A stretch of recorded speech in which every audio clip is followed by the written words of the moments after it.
Doctor గారు, సుఖ వ్యాధులు ఉన్నవాళ్ళు నెలలు తరబడి సెక్స్కి దూరంగా ఉండాలా? సుఖవ్యాధులు ఉన్నవాళ్ళు నెలల తరబడి సెక్స్కి దూరంగా ఉండాల్సిన పని లేదండి. అవసరం ఉంది. ఇప్పుడు జనరల్గా గన్నేరు అలాంటి జబ్బు వచ్చిననుకోండి, వస్తే మనం మందులు వాడితే 2-3 రోజులు మొత్తం తగ్గిపోతుంది. వారం రోజులు కంప్లీట్గా పోతుంది, ఉండదు. సిఫిలిస్ వచ్చిన పుండు పడింది అనుకోండి, మందులు వాడారనుకోండి 15 రోజులు మొత్తం వాడిపోతే ఉండదు. అంచేత సెక్స్కి నెలల తరబడి దూరంగా ఉండాల్సిన పనిలా. అది కాకుండా సుఖవ్యాధులే వచ్చాయనుకున్నాం, సెక్స్లో పాల్గొనే కోరిక చాలా ఉందనుకున్నాం, ఒక గనేరియా ఉంది, దాంట్లో మూత్రనాళం చీము కారుతుంది. చీము కారుతుంటే అప్పుడు కన్నం పెట్టేసి సెక్స్ పాల్గొచ్చు. సిఫిలిస్ ఉంది, పుండు పడింది అంగం మీద, ఇప్పుడు లేదా స్త్రీకి యోని దగ్గర పుండు ఉంది, పుండు అంత మాత్రం దూరంగా ఉండాల్సిన పనిలా. కానీ మగవాడు కన్నం దొరికి సెక్స్లో పాల్గొంటే ఆ వ్యాధి ఆడవాళ్ళకి కలదు, ఆడవాళ్ళకి మగవాళ్ళకి రాదు. అంటే సుఖవ్యాధులు ఉన్నాయి కదా, సెక్స్కి దూరంగా ఉండాల్సిన పనిలా.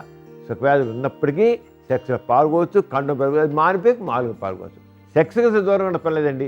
రెండో వాళ్ళకి అది రాకుండా కండం వాడుకుంటే సరిపోతుంది, అంతేగాని దూరం మాత్రం ఉండాల్సిన పని లేదు. చూసారు కదండి ఇవాల్టి సుఖజీవనం కార్యక్రమం. మీకు కూడా లైంగిక సమస్యలు కానీ సంతానలేమి సమస్యలు ఏమైనా ఉంటే మీ సమస్యలను వాట్సాప్ ద్వారా పంపొచ్చు.